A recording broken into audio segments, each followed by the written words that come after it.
2 test, test, test, test, test.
I'm setting up an obstacle course for them.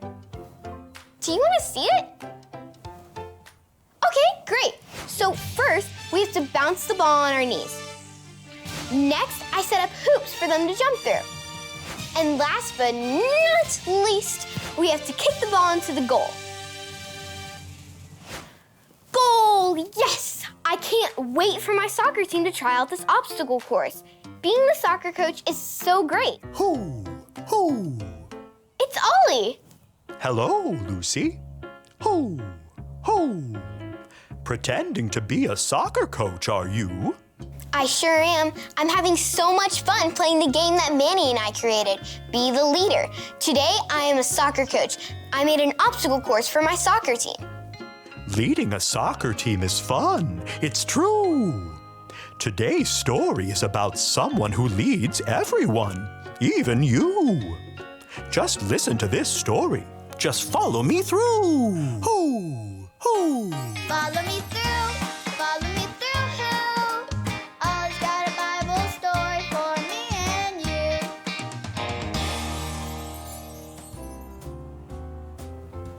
Hello friends, I'm Aisha and welcome to my cupcake food truck. Now normally I make one special cupcake a day, but today I made everyone cupcakes! Strawberry, chocolate, pumpkin, gluten-free, dairy-free, lemon, sprinkles. They're for everyone and anyone. Which reminds me of a story. If you're ready for a story, on the count of 3, yell, "Tell me a story." 1, 2, 3. Tell me a story.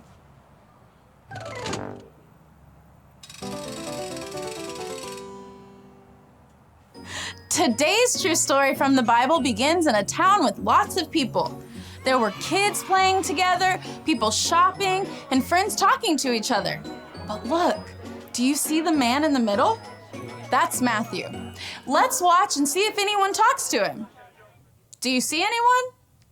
Nope. There are lots of people, but no one is talking to him.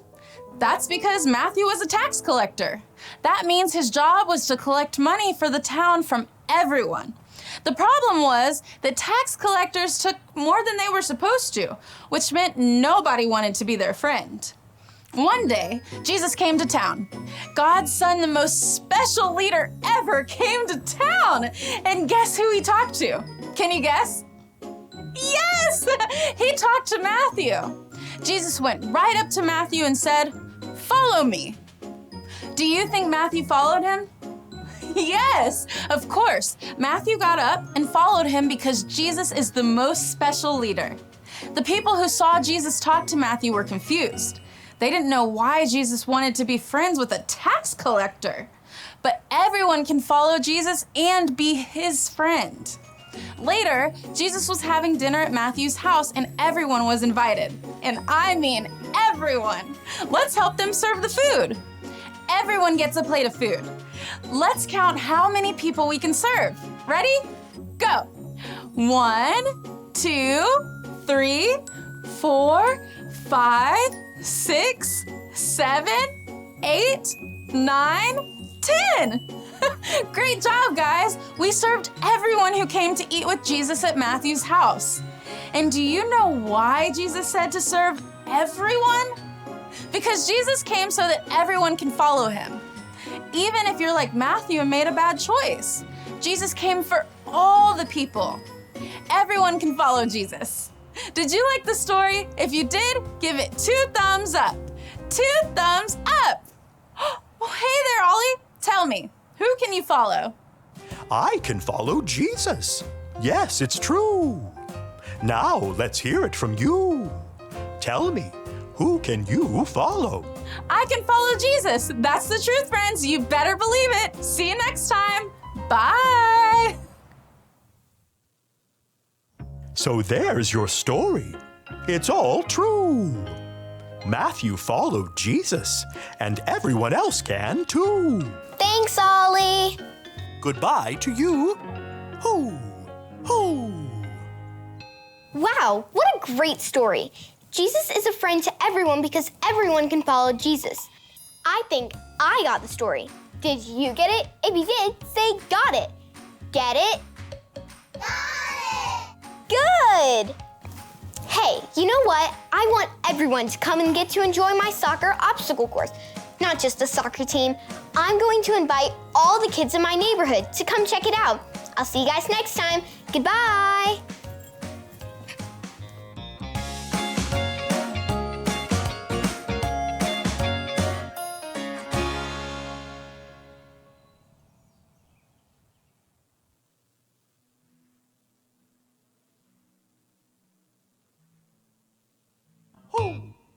Hi kids! Did you like that story with Aisha? Did you see all her cupcakes? I bet they're super yummy. So in today's lesson, we learned that Jesus showed kindness to Matthew, and Matthew made some bad choices, but did Jesus love him anyways? Yes!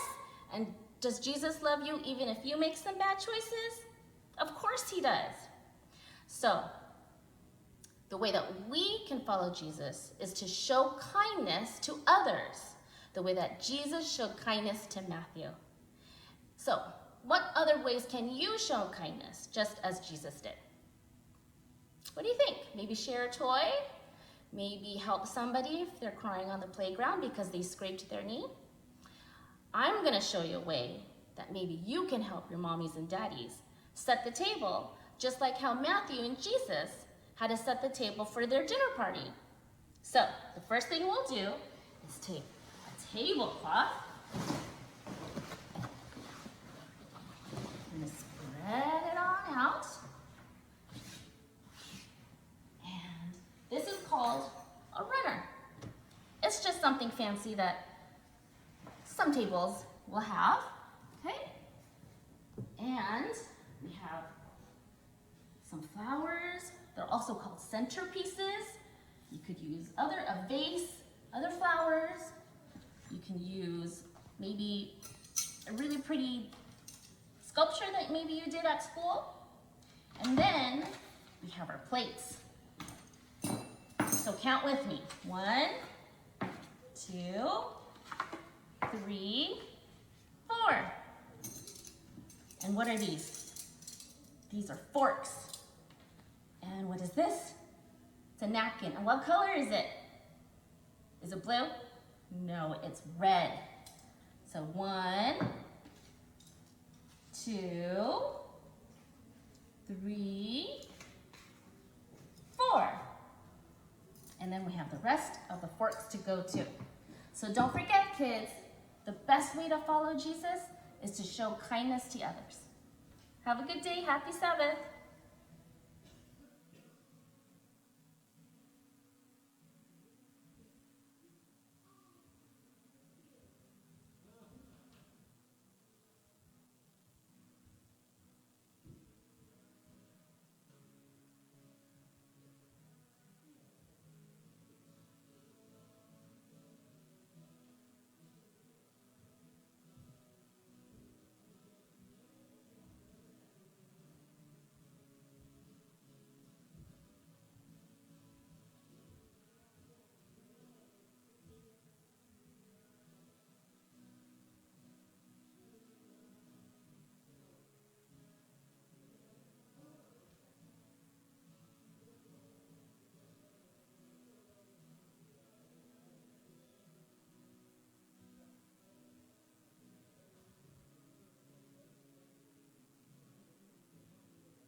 are above every other.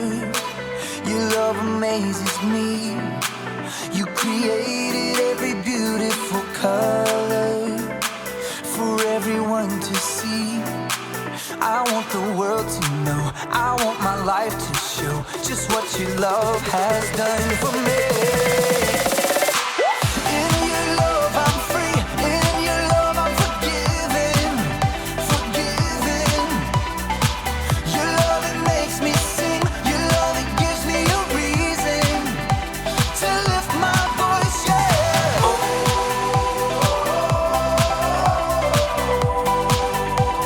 I lift my voice, yeah.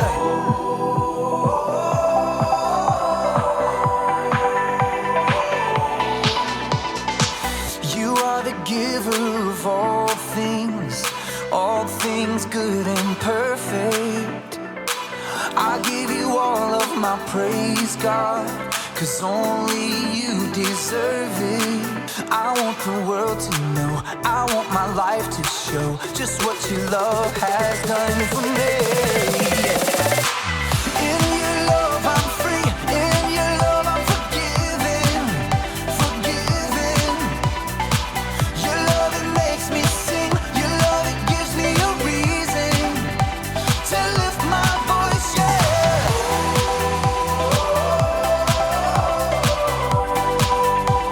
I lift my voice, yeah.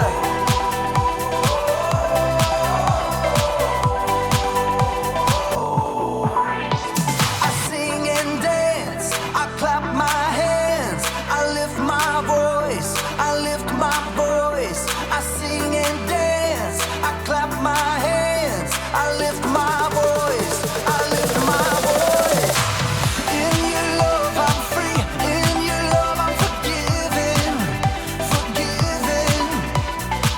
Your love it makes me sing, your love it gives me a reason to lift my voice, yeah.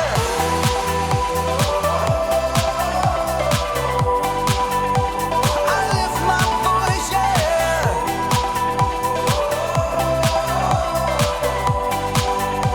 I lift my voice, yeah.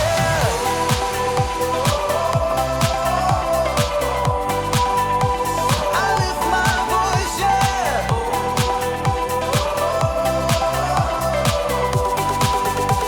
I lift my voice, yeah.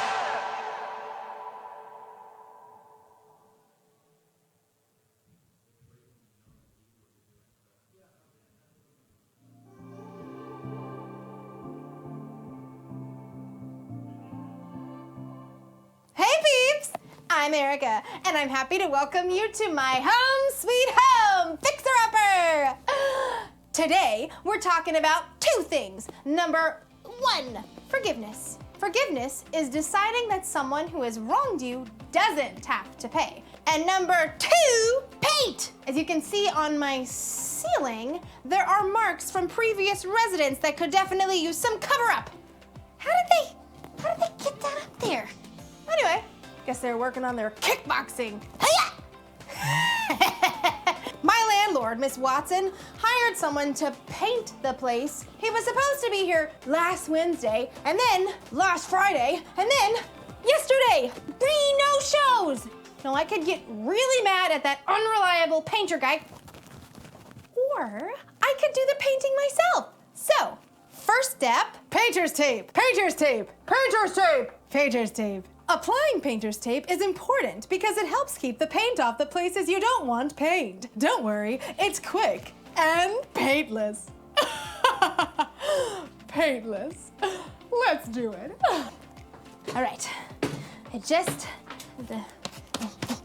why do they make these things so, okay. Oh, it's a close one. Wait, oh no! Ah! Ah! This would have never happened if that painter showed up like he was supposed to. But I guess I'll forgive him. As long as he apologizes first. And as long as he paints my apartment free of charge. And pays for my doctor's visit. It's up to him to make it right. Or, as you'll see in today's story, it could be that the first step in forgiveness is up to me. I think I'm gonna need a do-it-yourself sling for my arm. First step, painter's tape. Bye. The Bible. It's 66 books of history, stories, letters, and poetry that fit together to form God's one big story. The epic adventure of how He created us and loves us so much that He made a way to rescue us. As we travel through the Bible, from Genesis to Revelation, we discover people who met God and found their lives changed forever. And now for an amazing story, inspired by the book of Matthew, chapter 5, verses 23 and 24. Archie and Ronnie had been best friends since grade school. Archie could capture anything with a camera. See, I snapped this right when the storm was coming in. The light is incredible. Ronnie, on the other hand, was amazing with the soccer ball. Goal! How do you do that? Like 10 people were trying to take the ball away. But one thing they both loved was being outside. Ronnie was super excited when she got hired for a summer job at nearby Camp Highland. They invite all these kids who've been through really hard things to come stay for a week, and I'll get to teach them soccer and lead hikes and stuff. Wow, that's really cool. And the director said they needed a promo video to help people find out about the camp. They need people to donate money so kids can come for free. I said you could probably film the video. Yeah, I bet I could do that. They'd even pay you. Really? Archie had made plenty of videos, but he'd never gotten paid to do it. So he decided to send the video he made of his sister's graduation straight to the camp director. He loved it. I got the job. When are you shooting the video? This weekend. It'll be outside so we can use natural lighting, but I'll need someone to run sound. I could do that. You? Just flip a switch and hold a mic, right? Well, yeah, okay, yeah. The day of the shoot dawned bright and clear. Archie and Ronnie drove to Camp Highland in Archie's rattletrap Honda. Sorry, it's older than I am. At the camp, they set up at the outdoor amphitheater in the forest. Wooden benches fanned out from the campfire circle. This is great. We'll get the director. Mr. Standish? Right, Mr. Standish. He can stand over here for the interview. What about all the kids? Kids? Camp Highland is all about the kids. I asked Mr. Standish if a bunch of kids from last summer could come be in the video. What? No. No way. It's super hard to work with kids. They don't stand still or follow directions or... There they are! A horse? Why is there a horse? Horseback riding is the coolest thing here. I cannot believe you. But you want it to be good. Yeah, and the first rule of good film is never work with kids or animals. Oh, come on. It's not like you're making Spider-Man here. You don't know anything about film. Archie was so annoyed that he snapped at Ronnie all day. Get the boom mic out of the shot. And she snapped right back. Hello, can't you see the horse needs a break? By the time the shoot wrapped at sunset, Archie and Ronnie were barely speaking to each other. They drove home in strange silence. Archie was sure that Ronnie would apologize when he dropped her off, but she didn't. It's all her fault. She started it. She made everything way harder. But while Archie was editing the footage, he had to admit that Ronnie's ideas had made the video a lot better. Camp Highland really is a pretty awesome place for kids who need help. Archie was so thrilled with how the final video turned out that for a moment, he forgot that he was mad at Ronnie. I can't wait to show this to her, but she still hasn't said she's sorry. Instead, Archie sent the video to Mr. Standish, who replied with a voice text. Great work! You really captured the heart of this place. I just sent your payment. Archie grinned. He'd been wanting to install a stereo in his car, and the payment would just cover it. But as he took a final look at the video... Camp Highland is so awesome. I could use some of this money to help a kid who can't afford it go to camp. I'll send part of the payment back as a gift. Archie tapped his phone ready to send money straight back to Camp Highland, but a reminder popped up. It was a verse that he taught last week to a small group of second-grade boys that he led at church. Suppose you are offering your gift, and you remember that your brother or sister has something against you. First, go and make peace with them, then come back and offer your gift. Archie sighed. It didn't matter how much he gave if he held on to anger in his heart. Ronnie was just trying to help. Taking a deep breath, Archie dialed. Hey. I'm really sorry I got mad at you. It really hurt. I know. I was wrong to snap at you like that. It wasn't an easy conversation, but when he finally hung up the phone, he was relieved to know that he had his friend back. It was as if a big weight had lifted off of his chest. As he waited for Ronnie to come over to take a look at the video, Archie clicked over to his payment app. Here goes. It felt good now to send his gift to help kids at Camp Highland, knowing he chose to make peace first.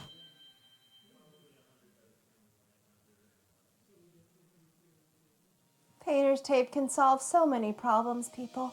Forgiveness can too. In fact, Jesus said you should make things right with other people before you make things right with God. Let me explain. When people turned away from God in the beginning, their relationship with Him was broken. The only way they could make things right with God was to sacrifice animals at the temple. All that changed when God sent Jesus.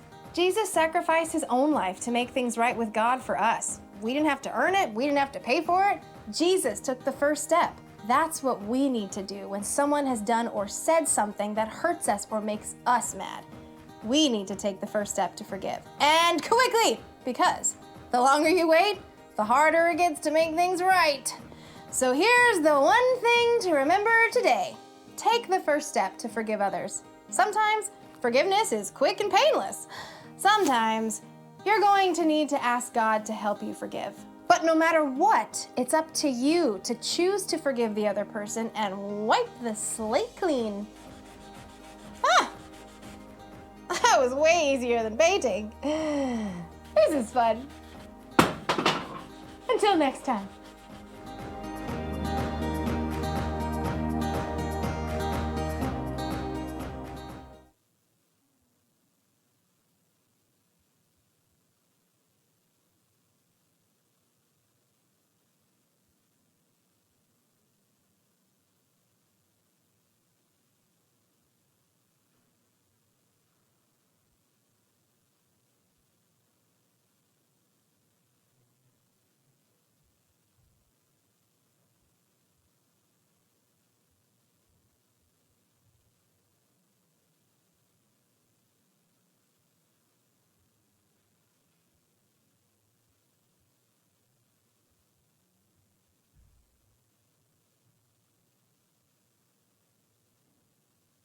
Hey guys, I'm so glad you were able to tune in today. It's a little bit different than our normal Sabbath school, but I'm excited. It's kind of a fun way to interact with you. So now after watching this video and talking about taking the first steps to forgiveness, I'm going to have you guys get some supplies so we can do our activity for today. So go ahead and find a white piece of paper. It doesn't have to be as big as mine, just a regular piece of paper, something to write with, a marker or a pencil, and then a highlighter. So I'm going to give you a few minutes to go grab those things.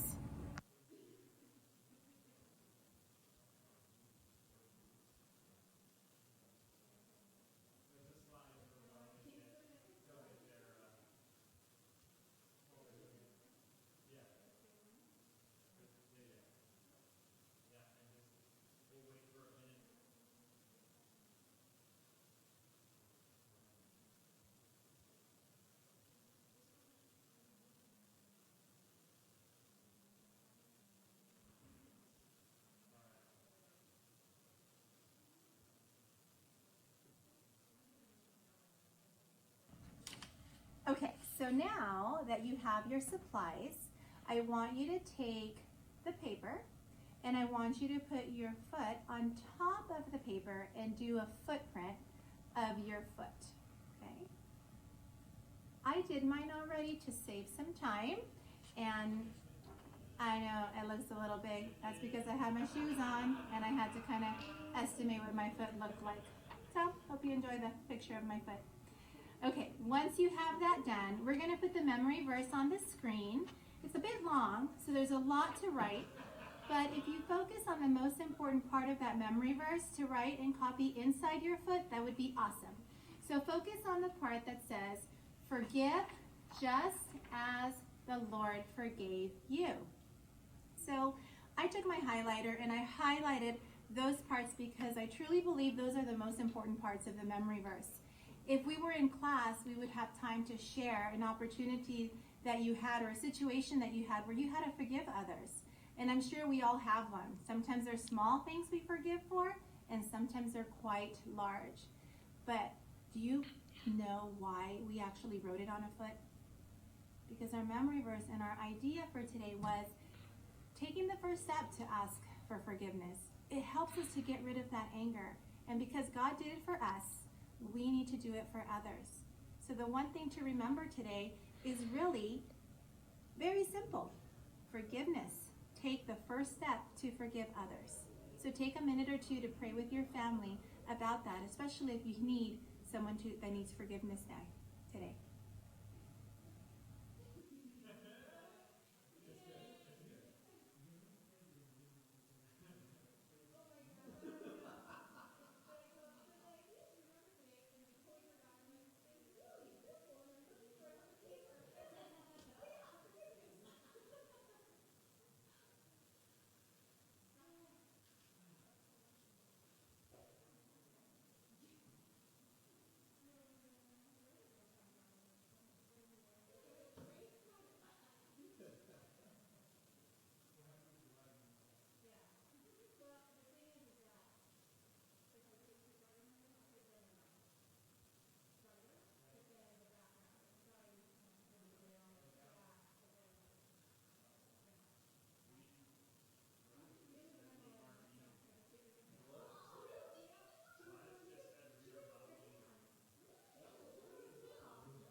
Hey middle school fam, I'm Lisa and this is Andy. Welcome to the coronavirus edition of Sabbath School. Now I know that some of your schools have probably closed because of the whole worry about keeping everyone safe. One thing we want to emphasize to you is make sure that you wash your hands or use hand sanitizer. Hey Andy, do you know what today is? The 14th? Yeah, like March 14th, you know, 3 point... Oh, Pie Day! Pie Day! Hopefully you guys got out and got your pies. If not, hopefully you will go and enjoy some infinitely. All right, so we are going to be actually changing the schedule I know that some of you have been following along on ParentQ, but we're going to be starting a different series for this online edition of Sabbath School. So the series that we're going to start is called In My Opinion. So, when you think about in my opinion, what is the first thing that comes to your mind? Is it something that's totally factual, totally true? Is it something that's totally made up? Or maybe somewhere in between? Or is it about gossip? That's what we're going to be talking about today, gossip. And where you stand with gossip. So now you're going to be watching a video with Tyler, and he's going to be making you think about different situations and where you stand.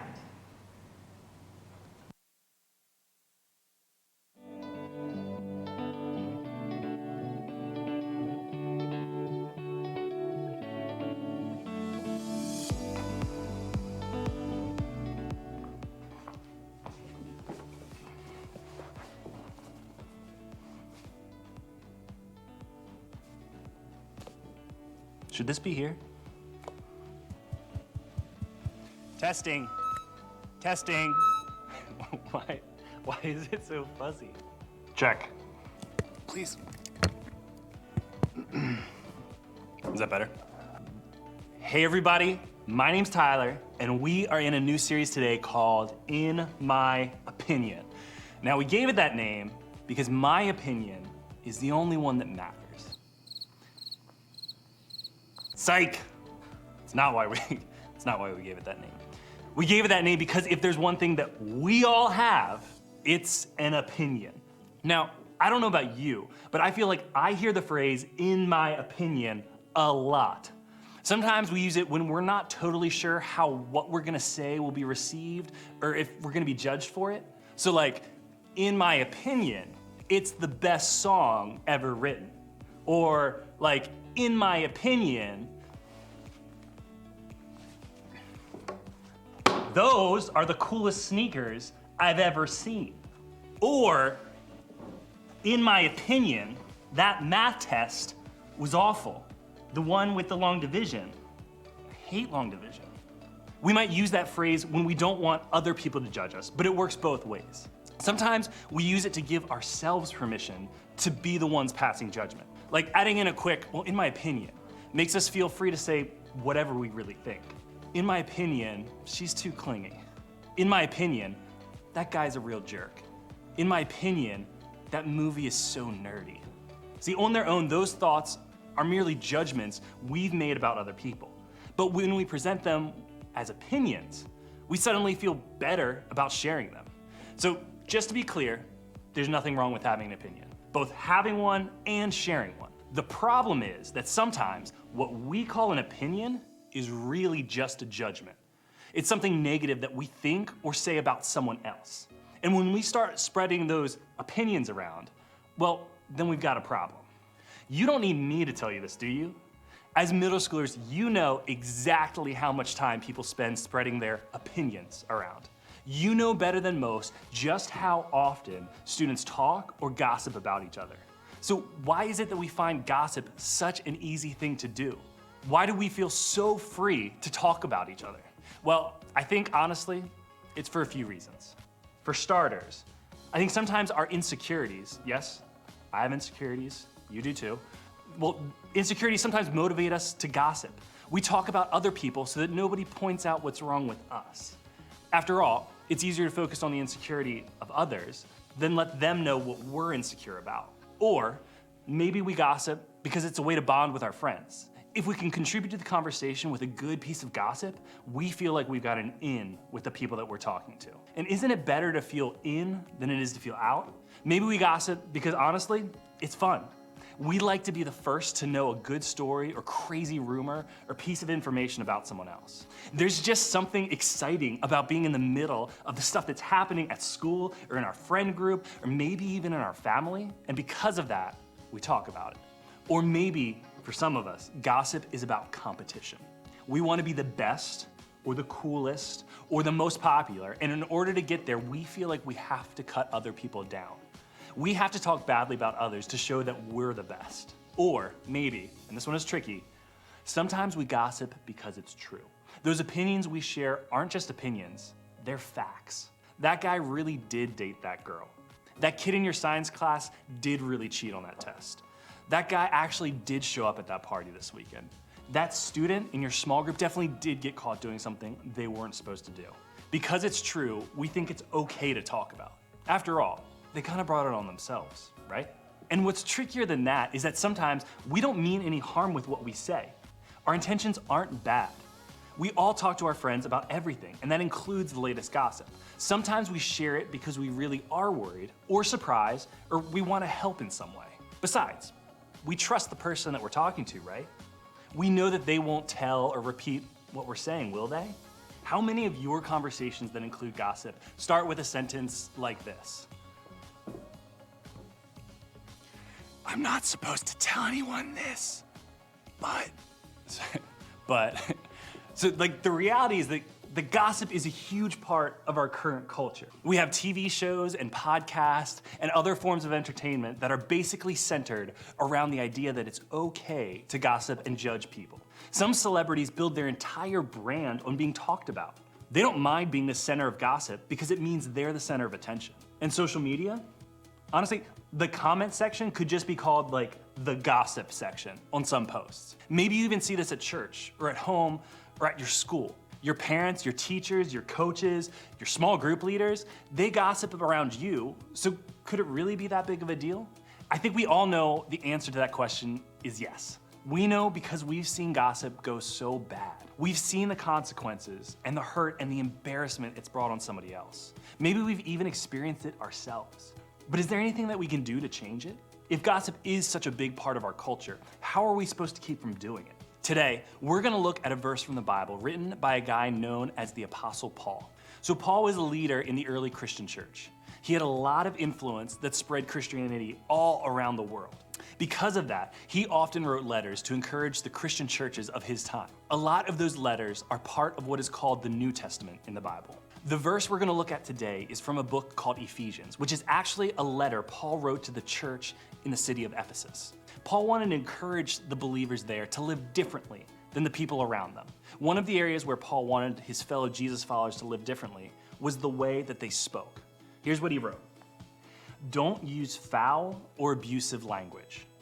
See, when Paul used the phrase foul and abusive language here, he wasn't just talking about like cuss words or harsh words or mean names. He was talking about any language that hurts, breaks down, and damages friendships, relationships, and influence. In fact, the Greek word he used here actually translates to mean rotten. Have you ever seen a piece of rotten fruit?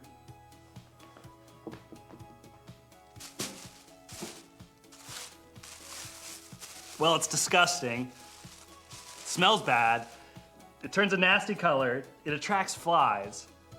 How I said it smells bad, really bad. That is tough. Basically, you don't want this in your kitchen. I don't even want this around me right now. Rotten fruit's bad. And Paul said this kind of language, like these opinions that we spread around as gossip, it does the same thing. It rots our relationships, our friendships, our ability to influence other people for good. So what can we do? How do we start to produce good fruit instead of rotten fruit with the words that come out of our mouths? Well, I think something Jesus said can give us an idea. Take a look. It's not what goes into your body that defiles you. You are defiled by what comes from your heart. Can I just let you in on a little secret about gossip? It's not really about the person you're talking about. Gossip is really about what's happening inside of you. It's about what's happening in your heart. That's what Jesus was saying here. When we use language that hurts or speaks badly about somebody else, the kind of language that rots, that's happening because of something similar, something rotten going on in our own hearts. When you talk badly about someone or speak with the intention of hurting or embarrassing or just shaming them, it doesn't necessarily show something rotten about that person. It shows that something rotten's happening inside of you. Now, I don't know about you, but that's not the kind of fruit I want to produce in my life. So if we want to change our words and stop gossiping, we've got to check our hearts. We've got to ask ourselves, what's going on inside of us that makes us want to say those things? And then we've got to make a choice to change our language. But here's the truth. When it comes to gossip, you can choose not to participate. You can choose not to speak words that hurt or shame or embarrass someone else. And here's what I love about this. Paul didn't leave us to figure it out on our own. If we go back to his letter one more time, he gives us a tip on exactly the kind of language we can choose that's not only better for the other person, but better for ourselves. He says, let everything you say be good and helpful, so that your words will be an encouragement to those who hear them. So instead of gossiping, Paul says we can choose words that are good and that are helpful. We can choose to say things that encourage not just the people that we're talking about, but anyone else who hears what we say. In other words, we can choose words that help others, not words that hurt others. When you love and care about other people first, when that's the attitude in your heart, you'll stop yourself from saying the negative things. You'll think about them before you. You'll stop the gossip before it starts. So remember, choose words that help others, not words that hurt others. Gossip is going to be all around you, and everyone else might be doing it. But you get to choose if you contribute or not. In fact, you have the power not to do what everyone else is doing. You have the power to choose words that build up instead of tear people down. I'm not saying it's going to be easy, but just because gossip is fun or natural or true doesn't mean it's good. And you don't have to do this on your own. God's very Spirit lives inside of you, and He'd love to help you choose to speak life instead of words that rot. So, ask Him for help. So next time you find yourself about to give an opinion you know is nothing more than gossip, I want you to stop and ask yourself this. Why do I want to say this? What's happening in me that's making me want to say this thing to or about someone else? What does this show me about my heart? Identify where your desire to gossip is coming from. Then, give yourself a new filter for your words. Use the one Paul gave us by asking, is this helpful? Is what you're about to say helpful to somebody else? Is it going to build up or encourage? Is it going to bring good fruit instead of this? If the answer to any of those questions is no, then that's probably a sign that you don't need to say it. Let that stop you from saying it. We should choose words that help others, not words that hurt others. So today, as you leave, I want you to think about this. What's one reason I tend to gossip?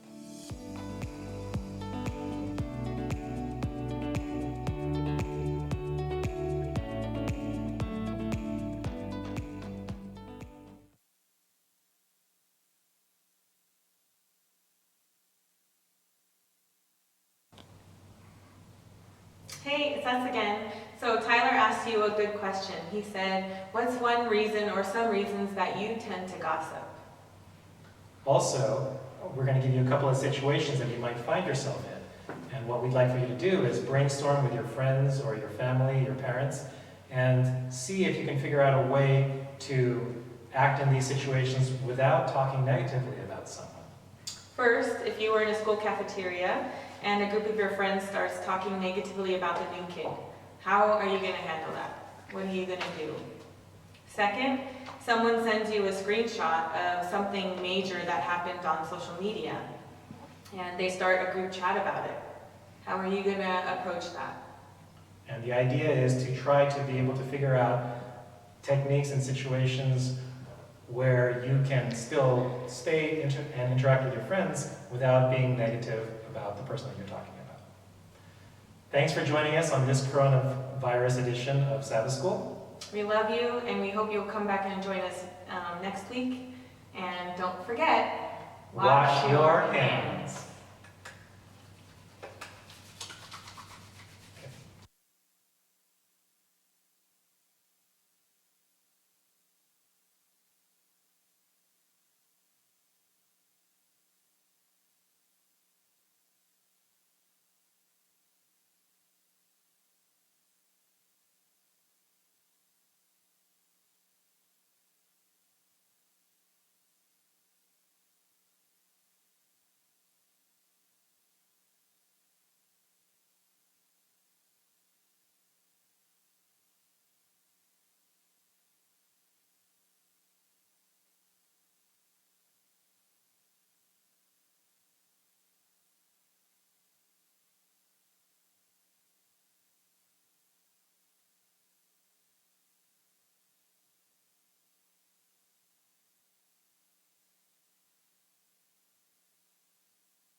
Hi guys, what a crazy week we've all had.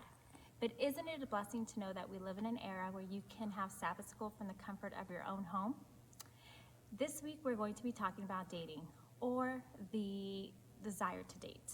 But not just dating in itself or the act, but what can lead to an unhealthy dating situation, an obsessive dating situation. One that can take your time away from friends or family or special events or functions. Let's take a look to see what Ellie has to share with us. Let's talk about dates. No, not those. Yeah, those. I mean, look how much fun they're having. Dates are great, right? Until they're not. Like, maybe he said, "Sup, bruh?" to your dad. Maybe she won't stay off her phone. Maybe he won't stop taking selfies. Maybe he said you remind him of someone special. His ex-girlfriend. Yeah, next. It can make you wish dates came with an escape button. But there's a way to make dating a better experience. We can have coffee without conflict. We can go to dinner without wanting to dash. We can save the date. Hey, I'm Emily. I want to start with a question. Don't spend a lot of time thinking about it, but can you remember the last time a song got stuck in your head? You know what I mean, right? It's when the chorus of a song gets stuck in your mind over and over again and over and over and over again and then some more. When that happens, I know some of you keep your singing to yourself. The rest of you, if there's a song in your head, the whole world's gonna know about it. Now, you know this. There's a difference between getting a good song stuck in your head and a really annoying song. Like if you have a little brother or sister or you do some babysitting, you know that children's songs are the absolute worst. And you already know what I'm about to say is the worst of the worst. Baby Shark. It makes you want to rip your eyebrows off. So yeah, good luck getting that one out of your head now that I mentioned it. But music isn't the only thing that can get stuck in our head. There are times when I want a McDonald's M&M McFlurry so bad, it's all I could think about. I could eat 20 Whoppers from Burger King, but that frozen treat from Mickey D's is all I want. Whether it's a pair of shoes you want to buy or candy that you're dying to eat, we all know what it's like to be mentally consumed with a thing, a person, or an idea, like an M&M McFlurry. Another thing that can get stuck in your brain is what we're talking about in this series, Save the Date. You may not call it dating, but you get the point. It's having somebody in your life that you're interested in romantically, and hopefully they're interested in you too. If you found yourself interested in someone recently, then you know it's a lot like getting a song stuck in your mind. Just so you know, that's totally normal, and it's not necessarily a problem. It only becomes a problem when a person, or just the idea of having a person, becomes an obsession. You've maybe seen this happen with people you know.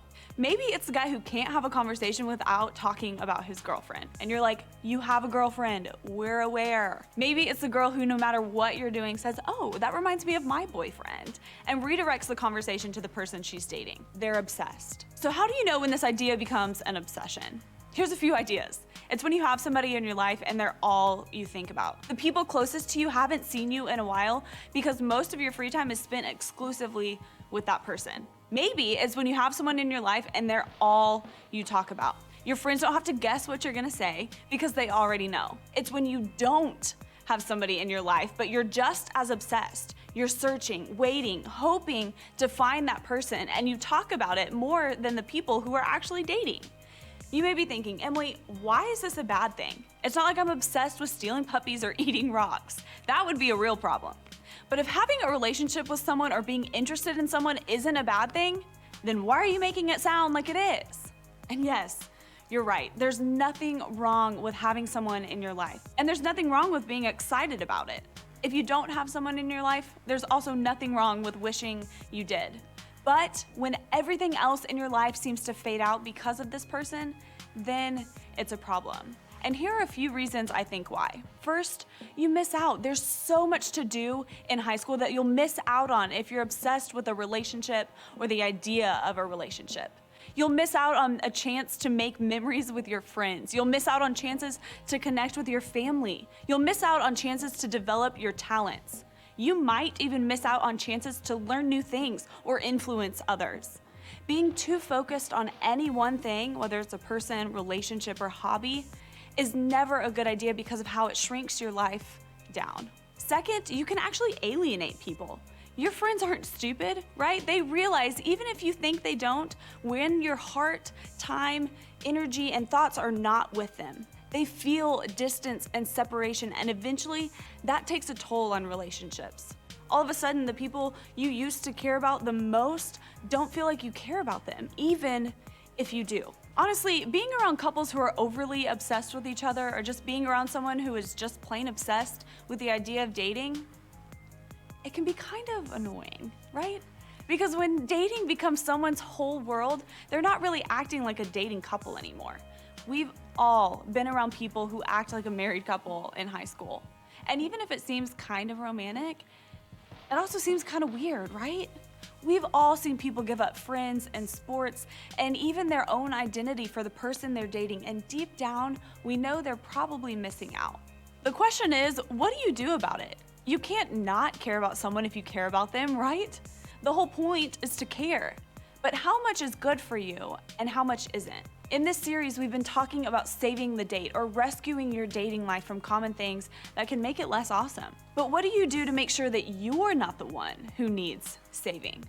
Well, to help us do that, we're going to look at a passage from a letter written by the Apostle Paul, who wrote a lot of the New Testament. And it's good for you to know as we read this that his motivation was always out of love. He wanted people to love God, love each other, and live better lives. He wrote a letter called Galatians, which many scholars believe was more like a public speech than a letter to an individual person. It was general encouragement that people from all backgrounds could apply to their lives, and that includes us. Also, one more thing before we look at his words. Paul didn't live in a dating culture. He and his friends didn't exist in a world that included prom and dating apps and being put in the friend zone. So although this passage doesn't specifically address dating, the truth that comes from it can certainly be applied. This is how Paul starts. Be very careful then how you live, not as unwise, but as wise. Let me summarize what Paul is saying. He basically is saying, pay attention to how you're living your life. Don't just let life happen to you. And as you choose how you live, wise is better than unwise, obviously. Using words like wise and unwise when it comes to dating is perfect, because having someone in your life isn't necessarily always as easy as right or wrong. Sure, it can be, but most of the time dating decisions have more to do with wise or unwise. It's rarely as much about, is that person good or bad? And more, are they good for me? Are they good for me right now? So Paul is encouraging his general audience. Pay attention to what you do and do your best to make the best and wisest choice. This principle can be applied to just about anything. Your friendships, school, schedules, anything. But for the sake of today's conversation, here are some questions to ask yourself when it comes to dating. First, at what point does a healthy interest in someone, or just the idea of dating, become an unwise obsession? And then, where am I? Right? So where are you on that spectrum? Paul continues, making the most of every opportunity because the days are evil. Now you could be thinking, are the days evil? Like, should I be worried? No, the word Paul uses here means annoying, difficult, or time-consuming stuff. In other words, your time gets taken up by so much stuff you have to do anyway, we have to make the most of what we have left. Paul is simply referring to our tendency to waste time in unwise ways, which is true. You've probably experienced this before. You've had a free day or a break from school that you just wasted. And looking back, you're like, yeah, now that I'm back in school, I wish I had the free time back. I wish I'd done more while I had the chance. Paul wants his readers and us to make the most of the time we have on earth. And when it comes to high school, these are some of the most unique years of your life. You will look back at these days and be surprised at how important your current friendships are and how memorable this time is in your life. And when everyone is talking and reminiscing about high school, you don't want to say, I missed that time with my friends because I was always with my girlfriend. Or, it sounds like it was fun, but I don't remember any of that because I only hung out with my boyfriend. You have a chance to encourage your friends, influence people who are younger than you, and develop yourself in so many areas. Dating someone can be a part of that, but it shouldn't hold you back from doing those things. Paul continues with these words, therefore do not be foolish, but understand what the Lord's will is. In other words, God has a plan for your life and specifically for your life in high school. And while dating can be a part of that plan, it can also be a distraction from it. So don't be foolish and don't miss out on something great because of someone you're dating. To summarize Paul's words in the context of dating, here's one way to think about it. To make the wisest choice with the time you have, don't make anyone your everything. To be clear, that's not a knock on your girlfriend or boyfriend. They're probably great. It's simply a statement about the best use of your time right now. Is dating something you can do with part of your time and part of your attention? If so, awesome. You have a ton of other parts of your life to focus on right now. But if someone you're dating has become your everything, it may be time to reconsider. If your dating life is holding you back from the rest of your life, it may be time to think about rethinking things. I think here's where we can start. We can get a life, right? When we become so obsessed with the person we're dating or the idea of dating, our world can get very small. We get tunnel vision and it's the only thing we can see. We lose all sense of perspective. And in order to get it back, you have to start living a life that includes more than just one person. Expand your world, get a life outside of the person you're dating. If you're currently in a relationship, don't write off the rest of the world around you. Don't ditch your friends, don't abandon your family, don't lose interest in the things that used to energize you. You were a whole person before this person came into your life. So don't lose the other parts of yourself because of him or her. Get back to the things that used to make up your world. Get back to being you. If you aren't dating anyone, can I suggest something? Stop thinking your life can't be good unless you start dating. Listen, you don't need another person to make you a whole person. You don't need another person for you to have a complete high school experience. Go be you, do things you like to do, hang out with people that you enjoy. If you meet someone along the way, great, but don't spend high school waiting around for that person to show up. There is way too much that is awesome about your life to not enjoy it because you wish you were in a relationship. All right, that's really it. As you head out today, I want you to remember that I'm not saying don't date. Dating can be a good thing, but I am saying don't miss out on being in high school because you're taking dating too seriously. Don't miss out on the chance to figure out who you are because you were too consumed with a relationship. In other words, don't make anyone your everything. If you feel like, I think that's me, then maybe you can pull your small group leader or a trusted adult to the side tonight and let him or her know that you'd like some help. They'll help you get things back in perspective. Just like Paul cared about the people he wrote to, they care about you, and they want you to have an incredible life and make the most of the time you have.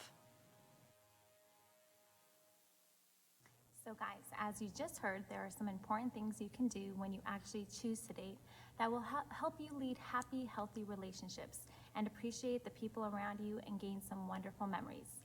So now what I want you to do is get whoever is next to you. It could be your sister, your brother, a parent, a friend, and we're going to go over 3 key questions that we want to make sure that we all participate in. Is name one person, place, or thing that is taking up space mentally and emotionally right now this week.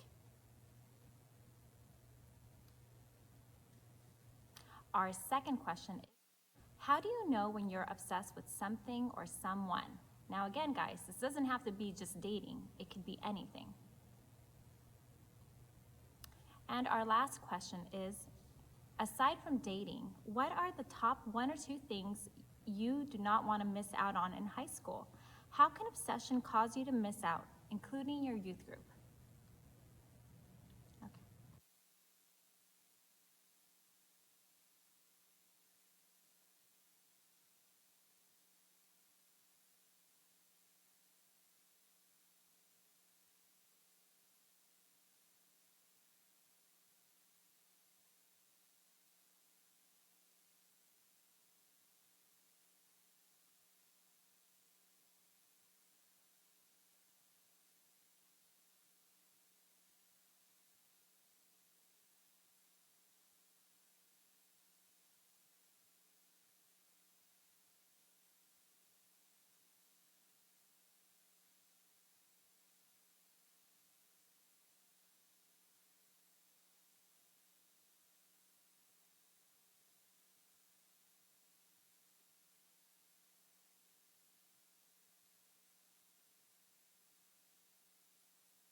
Okay, guys, so I'm gonna miss you. I miss you so much today, but we will see you again next week. Have a happy, healthy, blessed week.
Into our faith community. So if you have people around you, if you have loved ones with you, welcome them to our space and to North Hills online. We are very excited to be here with you and hope that we can have an experience together even though we might be far away. We have one God and one Spirit, and we're allowing those to come and be united today. So if you could bow your heads with me to get started.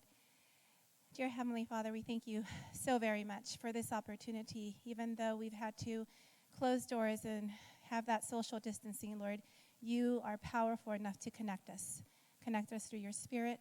And as we open our heart to you, Lord, wherever everyone is, may we know that we are together, Lord. Thank you for our church and for all the resources that we have to spread your message at this time, Lord. Thank you for each family, for those that are ill. We ask for healing. For those that are low in spirit, Lord, help us to be totally aware of your presence at this time. In your name we pray. Amen.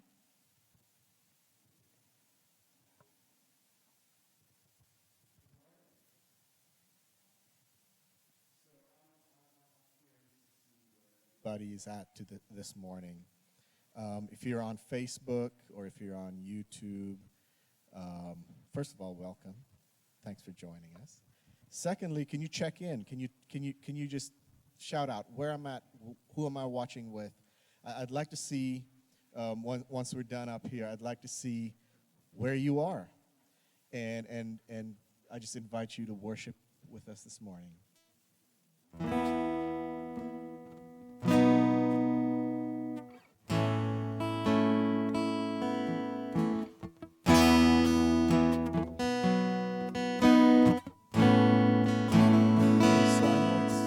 Maybe a little awkward for you to say where you're at right now, but that's okay. I want you to sing like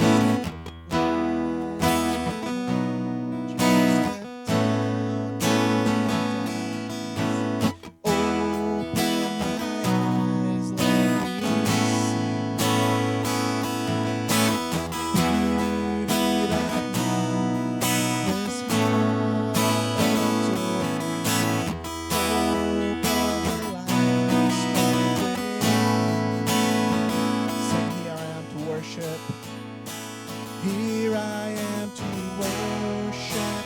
Here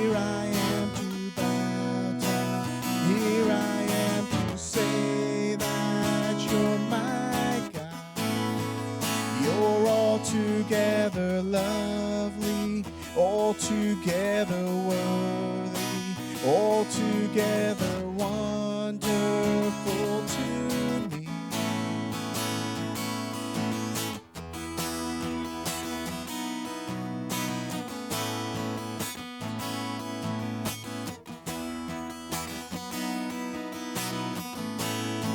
Let's sing King of all days. King of all days, oh so highly exalted, glorious in heaven above. Humbly you came to the earth you created, all for love's sake became poor. Sing, here I am to worship. Here I am to worship, here I am to bow down, here I am to say that you're my God. You're altogether lovely, altogether worthy, altogether wonderful to me. And I'll never know how much it cost to see my sin upon that cross. I never know how much it cost to see my sin upon that cross. One more time. I never know how much it cost to see my sin upon that cross.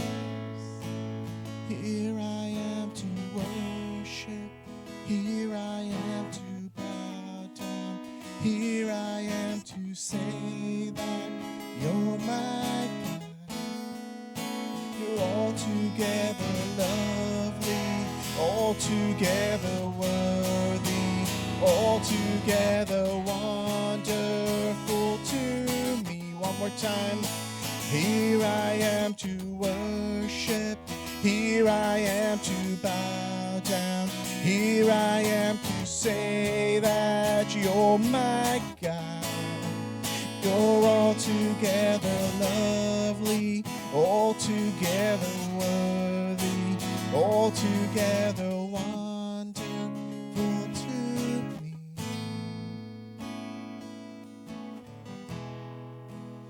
Father God, we're all gathered here, and here meaning all over the place, to worship you. I pray that not just our homes, but the homes around us, the areas around us, the people around us, can all join us and worship you.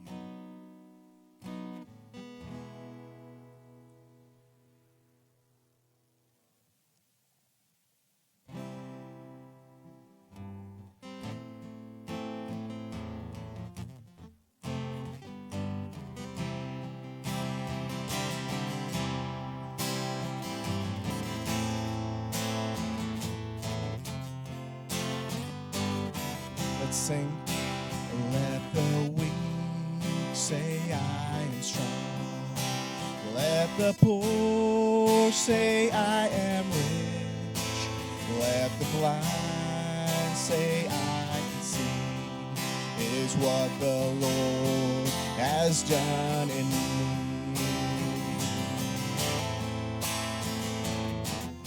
Okay, now that you remember this song, let's sing it again.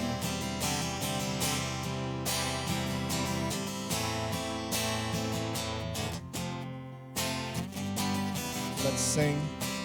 Let the weak say I am strong. Let the poor say I am rich. Let the blind say I can see.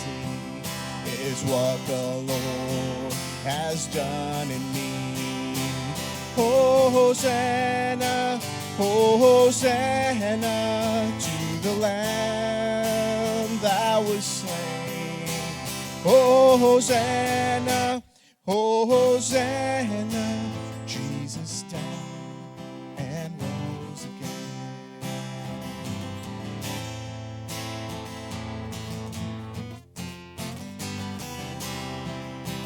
To the river I will wade, where my sins are washed away. From heaven's mercy stream of Savior's love was love for me.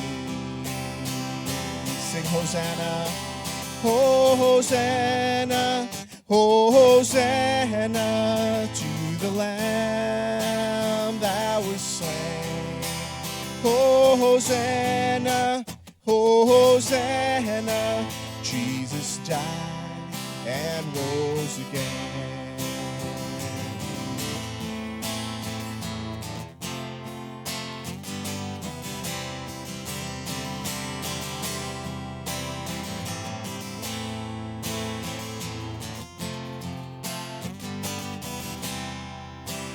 I will rise from waters deep to the saving arms of God.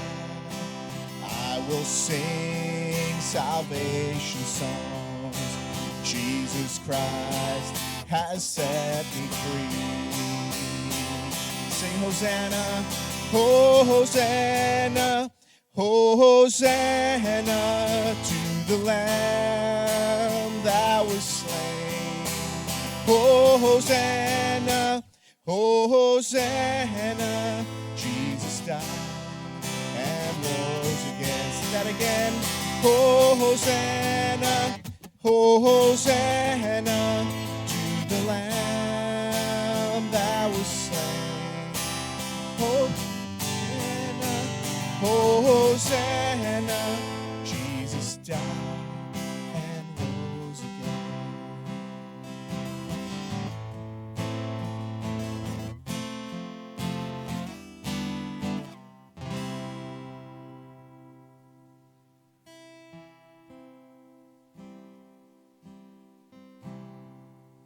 I know you know this song. Let's sing. Bless the Lord, oh my soul. Oh my soul. Worship his holy name. Sing like never before. Oh my soul. I worship your holy name. Let's sing that again. Bless the Lord, oh my soul. Oh my soul. Worship his holy name. Sing like never before. Oh my soul, I will worship your holy name.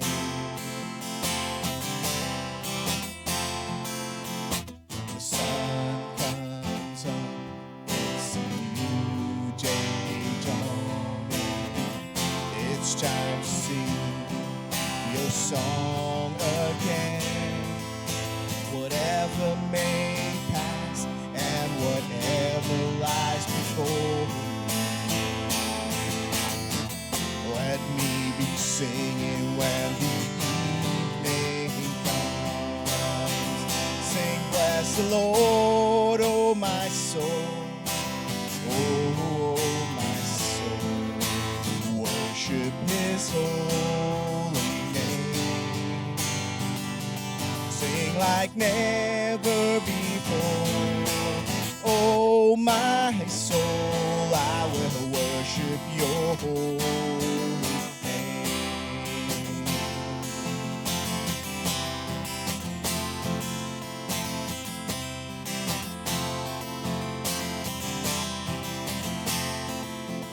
You're rich in love and you're slow to anger.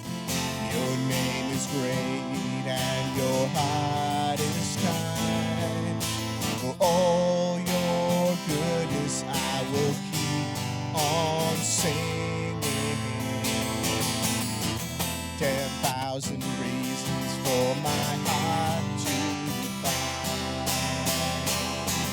Bless the Lord, oh my soul. Oh my soul.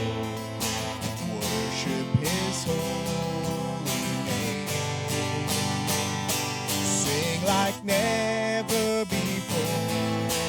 Oh my soul, I will worship your holy name.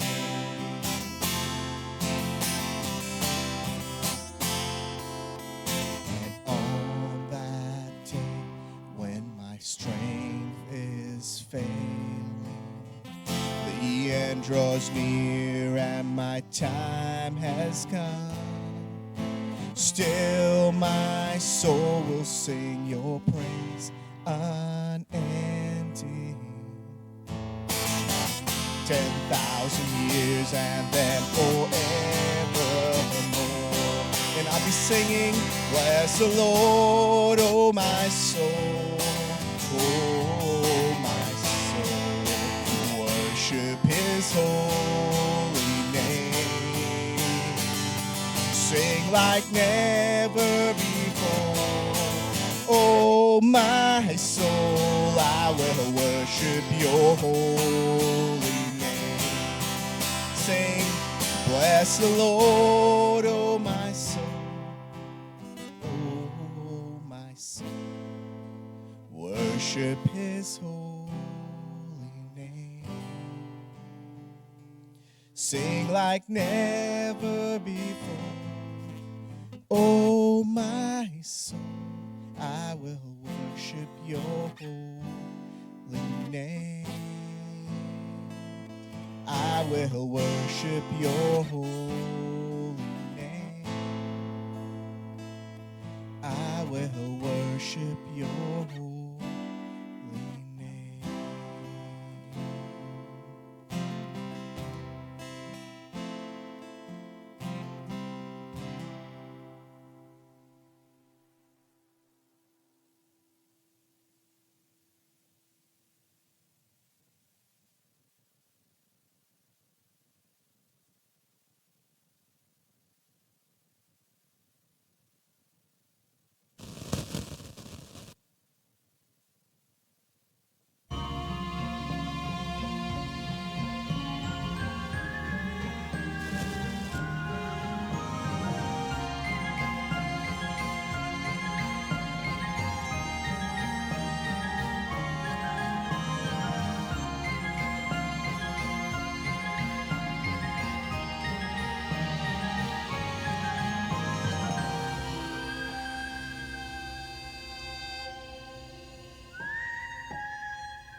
All right.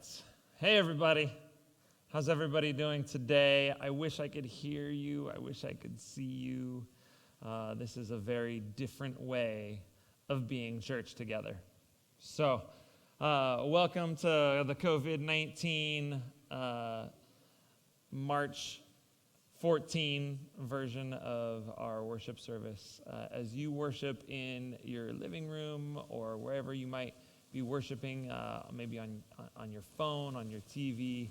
I don't know where it is you're worshiping from, but we're really glad that you are with us. I'm going to change mics because I think I've got some buzz, some stuff. I've got one right here.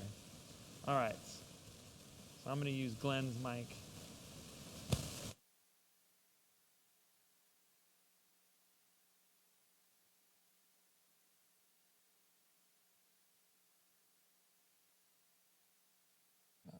We've got kids whose schools are being canceled or they're trying to transition to online. We've got, obviously, only a handful of people here just to try and bring you this to your home. Kind of government agencies asking us to avoid any groups of 50 or more. And there's a lot going on. But I want to encourage you because as a church, we're really going to do a lot of things. We're exploring lots of different ways to help us pull together at times like this. It's an opportunity for us to prove that as a church, we're not just an institution. We're not just a worship service. We're a group of people who believe in Jesus and have faith, hope, and love together. And so we really want to encourage you in a few areas. One of those is that we would love for you to download. If you're a parent, grab your phone. Maybe you're already holding it. Grab your phone and take a look and see if you have the ParentQ app downloaded yet. If not, go to the Google Play Store or the Apple Store, wherever you need to go according to your device, and go download the ParentQ app, or you can go to parentq.org/app, and there you can find that application, and it syncs along with what we're going to be talking about with your kids. And this is an incredible opportunity for you as a parent to lean in and disciple your kids, right? It's this amazing opportunity for you to have more intentional conversations with your children, to have activities, to find ways to disciple them that are different. We'll keep streaming kind of 20-minute snapshots of different things that the kids are learning, so that you can see they can see their small group leaders, and your kids can see their lessons and kind of get excited. And it's amazing that we can do this right now. But we need your help as a parent to bring your child up spiritually as well. And so this is a great time for you to lean into that. Also, if you're somebody today and maybe you're not going to go outside, maybe you're immunocompromised, or you're of an age that they're recommending that you avoid any public areas if at all possible, we have some volunteers that have said, hey, if somebody needs something, we're going to track it down, we're going to find it. As hard as hand sanitizer and disinfectant might be to find, we're going to see what we can do. If that's what you need, if you need some toilet paper right now, please let us know, right? If you need toilet paper, let us know. But we'll do everything in our power, and we've got volunteers ready to go pick something up, drop it off at your home on your front porch, and spray it with disinfectant if that eases your mind, whatever we need. So just reach out to us, and we're going to support each other in some amazing ways as we go through this. As we look right now, and as we're looking, we're in this series, Bystander, and I think Jesus comes not just to save us, but to invite us into a new way of living and of thinking. And you might be like, well, I've got a pretty new way of living all of a sudden this week. I've got a pretty new way of thinking about things.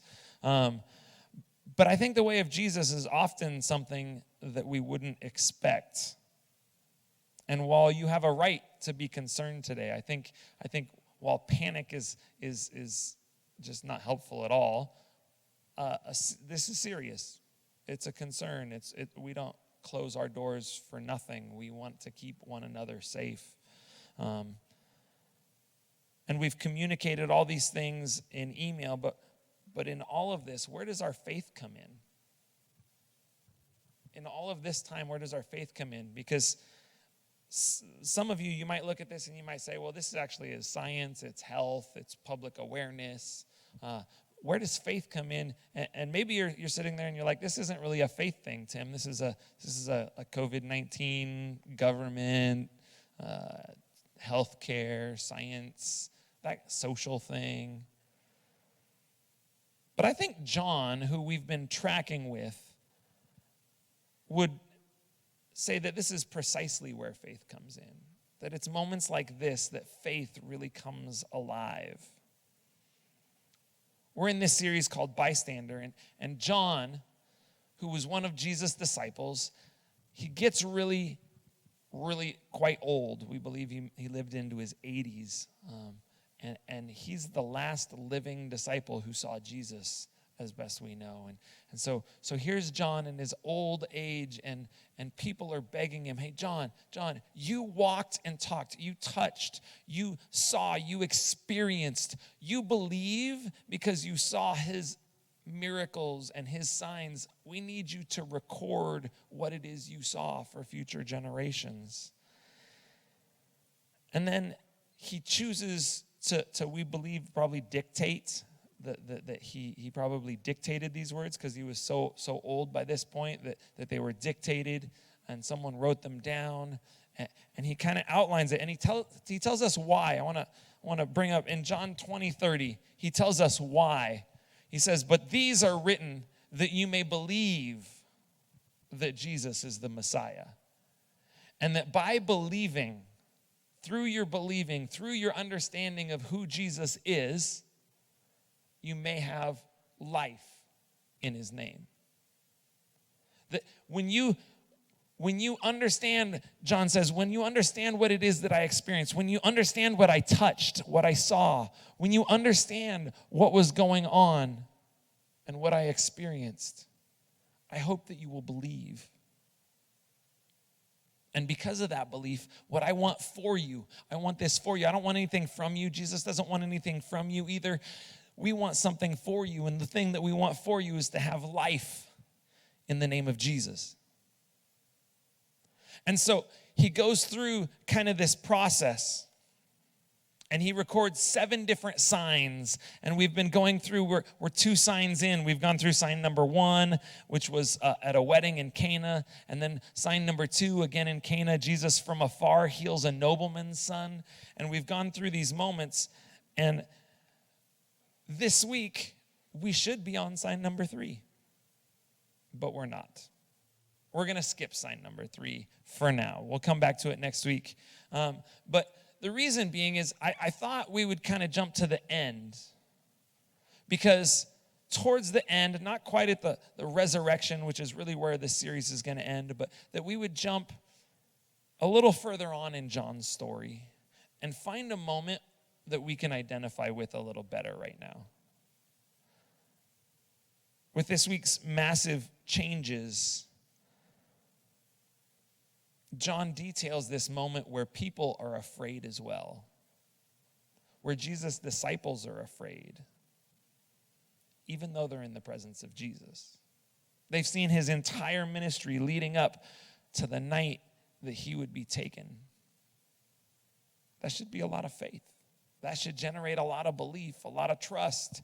And yet here we're going to find Jesus in the garden after they've had a meal. And John records this a lot about their final meal, we call it the Last Supper today. And Jesus records this moment, or John records this moment with Jesus when they go out into the garden. And there's this moment where the disciples are afraid, even though they're in the presence of Jesus.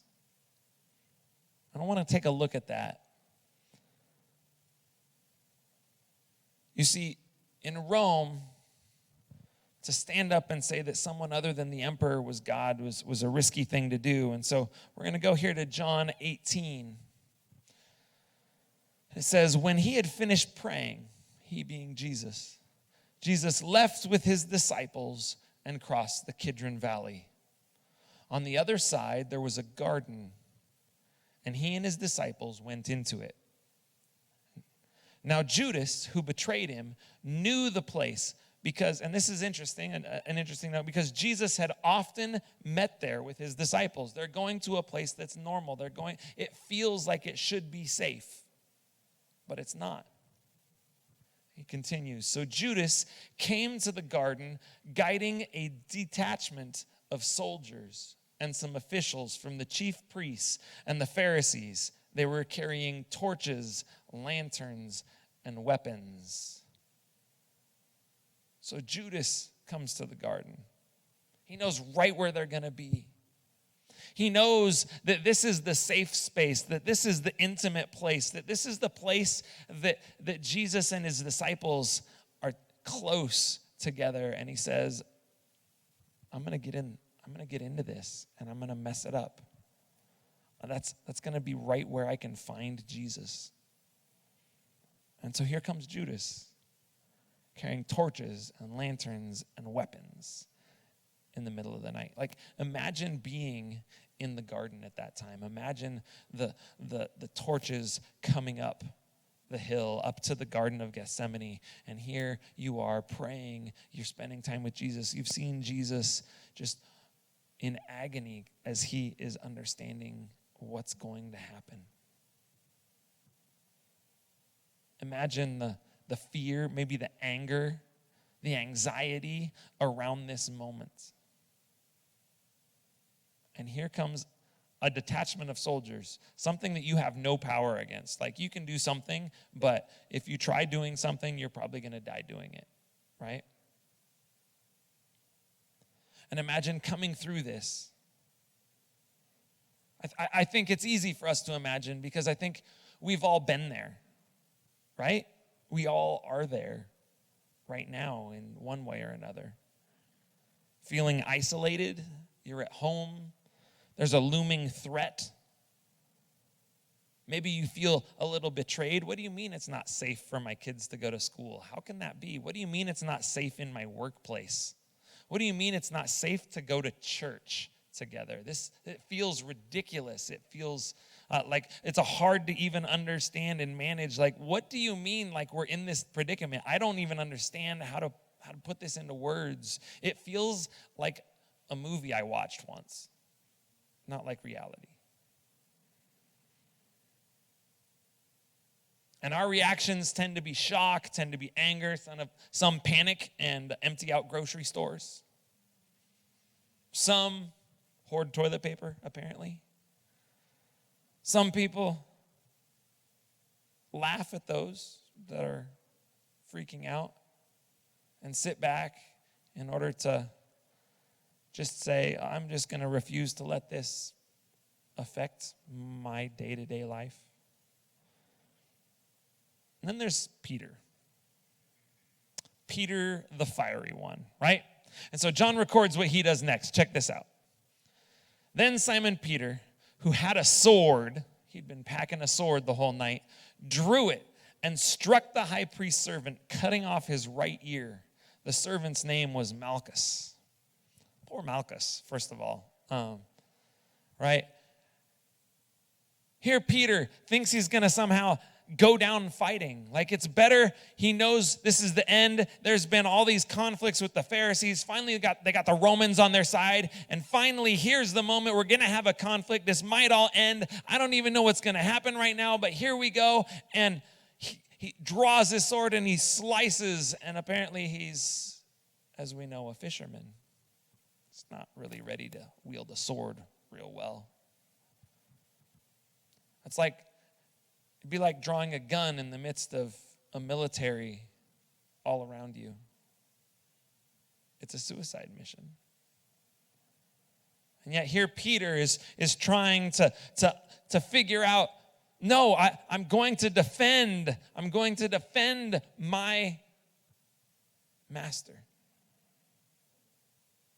And he thinks he draws something that's supposed to have a lot of power, a sword. And suddenly a sword, though it appears strong, is pretty weak, isn't it? The sword, though it appears strong, is quite weak. And so we have these opportunities every day, these moments that we can pull our swords out, these moments where we can draw, when we feel like we can fight back, when there are things in our lives that feel like they have strength to help us out. There are these things in our lives that they feel like they might be able to rescue us from what's going on. They might be able to pull us back around. They might be able to really come through for us. And then we swing them around and we find that my career isn't as strong as I thought it was. Money doesn't help if I can't find what I need in the grocery store for sale. Position doesn't mean anything. Something like a virus doesn't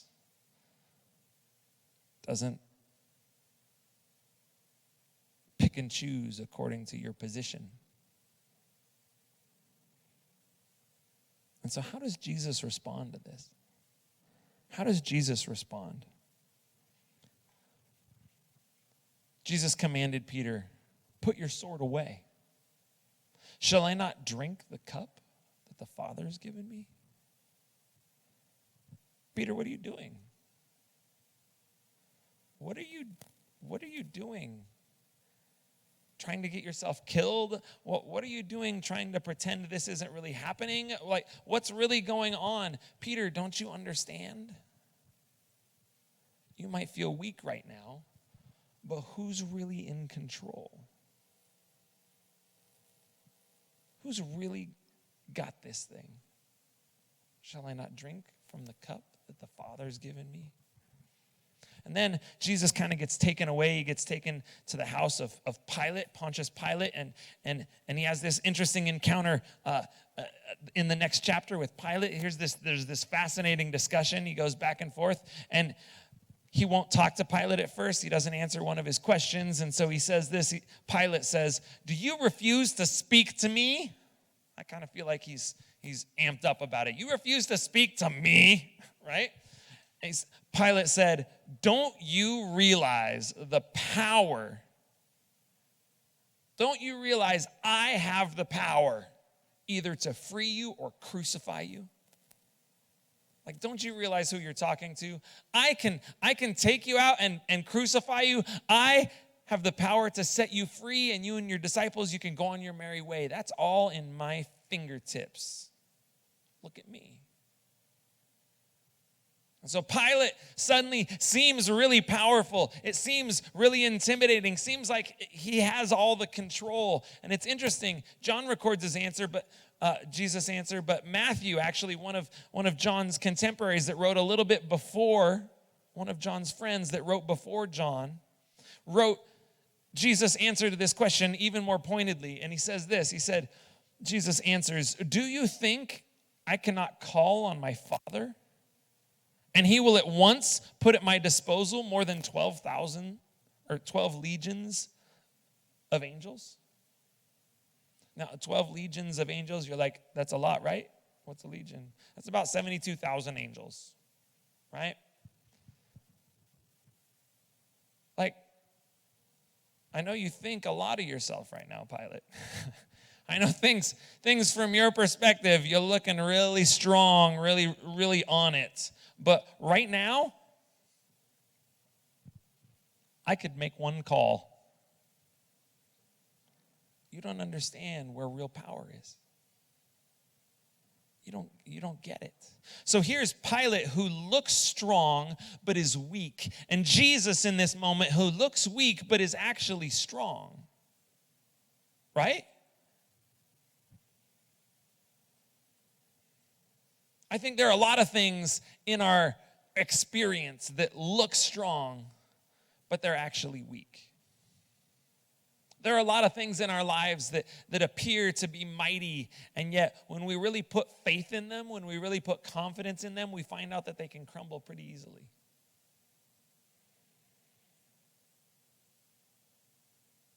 Social pressures, success, there's all these, our careers, even our relationships sometimes. They can feel really strong, and yet in reality, it just takes a moment to feel really weak. If you'd asked me last Saturday, "Hey, Tim, did you know what? You're going to have to cancel church a week from now," I would have laughed at you.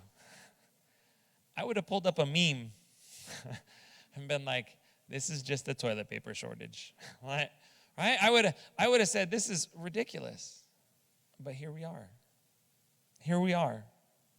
Things that seem so strong are actually so weak.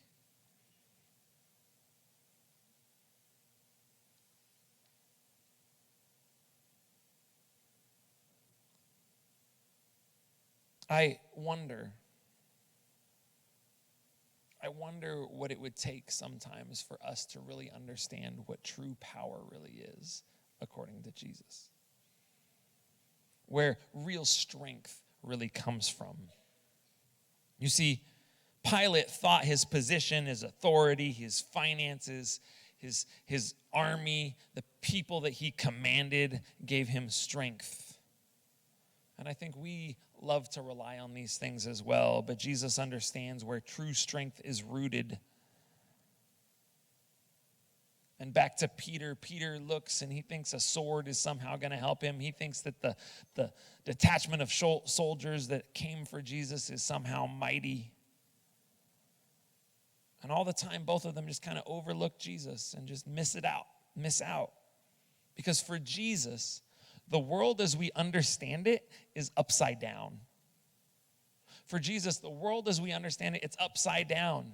This is the rabbi who came and said, hey, if you want to find your life, you should lose it. And if you want to be first, you need to be last. And he says, hey, you might feel weak right now, but I got your strength right here. Because for Jesus, the weak are strong and the strong are weak. For Jesus, it's the poor in spirit that will inherit the earth. It's the meek that will inherit the kingdom. He's got a little bit of a different perspective, doesn't he? And John records his experience, and he knows that he isn't recording just the life of a rabbi who was crucified by an empire. John records the life of God become man and his sacrifice for us and his teaching us to trust him again. In fact, he puts it this way, the Word became flesh and made his dwelling among us. We've seen his glory, the glory of the one and only Son who came from the Father, full of grace and truth. It says we've seen the glory of God. The glory of God moved in and it dwelt with us, like it hung out with us. We ate with him. We lived with him. We slept with him. I saw him drool on his pillow, right? Like I saw his morning hair, right? I lived with him. I saw him eat. I saw him laugh. I saw him interact with people. I saw him give hugs. I saw him do all sorts of things.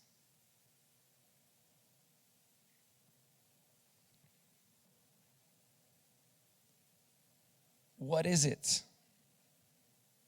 that you want to see him do for you? We may appear weak at this moment, but I think actually our weakness right now, it's a sign of strength. I think actually the fact that we can't invite you all to come together today is a sign that Jesus is going to come through in some strength right now. I think this is all a sign that Jesus is going to do something special, that God has a plan. Because weakness isn't always what it appears with Jesus. Weakness isn't always what it appears. You see, there was a baby that was born, and even though he looked weak, it was God in the flesh. He was strong, and the power grew. And I think Paul understood this. Paul, he has this encounter with God. Paul has this encounter with God on the road, and suddenly Saul realizes that he shouldn't have been persecuting Christians. He became Paul. And Paul writes some really interesting things. Obviously, he wrote a good portion of our New Testament. But at some point, Paul felt like he had what he called a thorn in his side, right? Like he had this, we're not even sure what it was. He just describes it as a thorn in his side. In some way, shape, or form, it's preventing him from being the person he wants to be. It's preventing him from living the life he wants to live. It's preventing him from feeling as connected as he wants to feel with God, with others.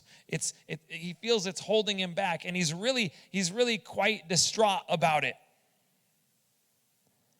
And so he divulges in one of his letters, he talks about this thing. He talks about this thing that he feels has him disconnected from other people. Are you with me? Like this thing that feels like, man, I feel like this is just a barrier. I don't get to live the life that I want to live. I don't get to, I'm having this thorn in my side that is holding me back. Except he says this in 2 Corinthians 9. Check this out. But he said to me, my grace, he being Jesus, says to Paul, my grace is sufficient for you. My power is made perfect in what?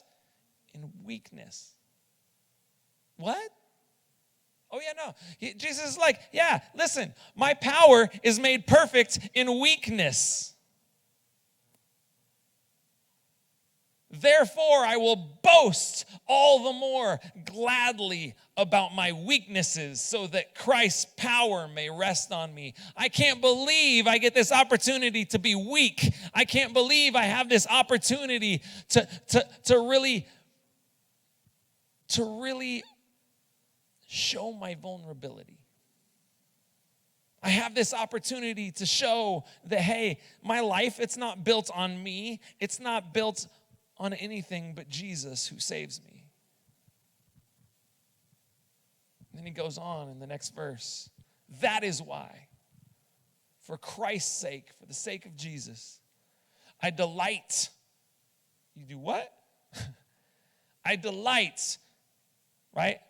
So this is that moment where you get to throw a party in your living room or wherever you're watching this. You get to delight in weaknesses, in insults, in hardships, in persecutions, in difficulties. For when I am weak, then I am strong. When I am weak, then I am strong. When you are weak, then he is strong in you. Listen, we're all feeling a little bit more isolated. And as this kind of sets in, as time goes along, I think we're gonna feel more and more of this. I think we're gonna feel more and more trying to figure out how in the world we connect to each other. I loved, Dennis said there was 9 people in the adult Sabbath school class. I know there's at least 30 or 40 viewers on 50 viewers. There are 50 of you. Some of you, you're tuning in with us today because your church hasn't set this up yet. And we're just so glad to have you. Some of you are tuned in and you're like, I want to be there because this is the space.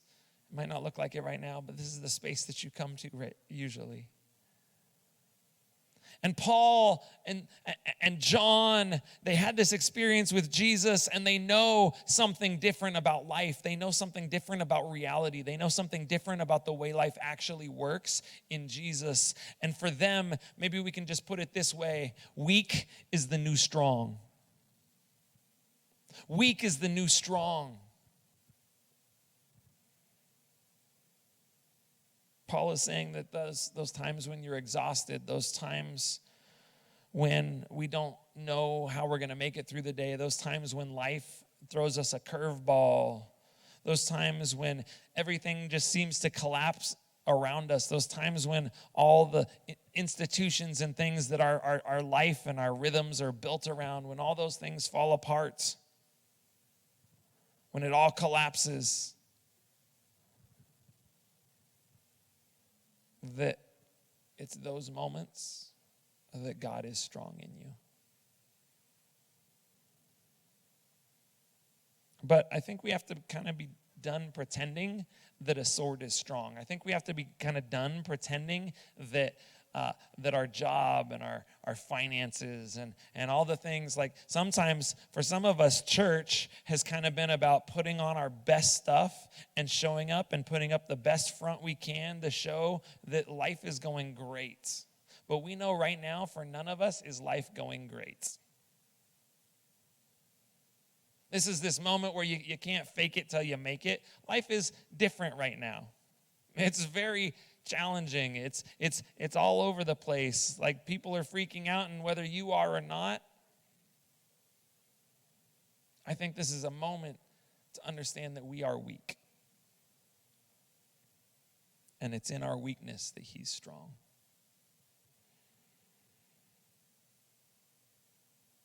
But admitting weakness and admitting that we're vulnerable to something is difficult, isn't it?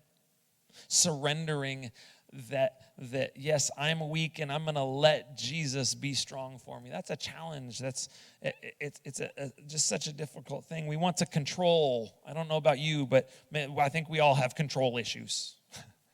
We love to feel like we are in control. We love to manipulate. We love to push our situations and our relationships and our time around and fit in what we want when we want.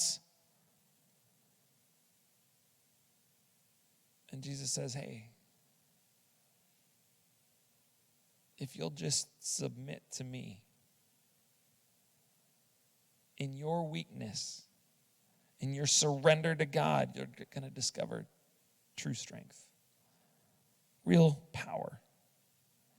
When we admit that we don't have all the answers, when we admit that we're kind of helpless against whatever we're struggling with. Maybe you're struggling with an addiction today. Maybe you're struggling with finances. Maybe you're really struggling with relationships. Maybe this virus has just exposed some other things that you're struggling with. I don't know, but whatever it is that you're struggling with, in your weakness, he can be strong, but you have to give it to him. And when we act like we're full of strength, then there's no room for God. If you're all full, if you're all fine, there's no room for God to work. It's in our brokenness, it's in our emptiness that he fills us up and patches us together. You see, weakness isn't something we have to strive for. We don't have to try and be weak. We are weak. We just have to admit it. And it's times like this that we get to realize just how fragile and frail our lives really are.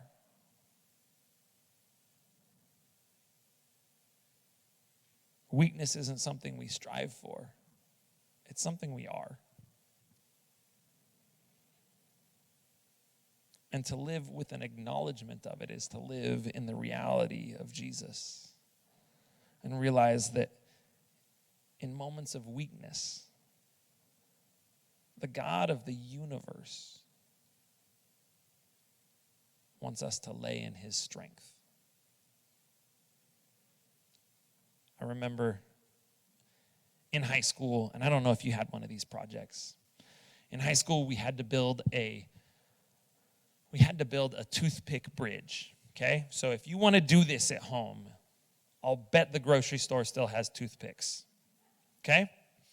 Maybe after this, there will be a whole run on them. But here's something you can do as a family. It's kind of fun. I think it could be a good challenge. It'd be good at math, shapes, architecture, physics, all that kind of stuff. You take 250 toothpicks. This was our challenge. 250 toothpicks and Elmer's glue. And those were our building components. Now, I don't know about you, but I wouldn't describe a toothpick as being particularly strong, right?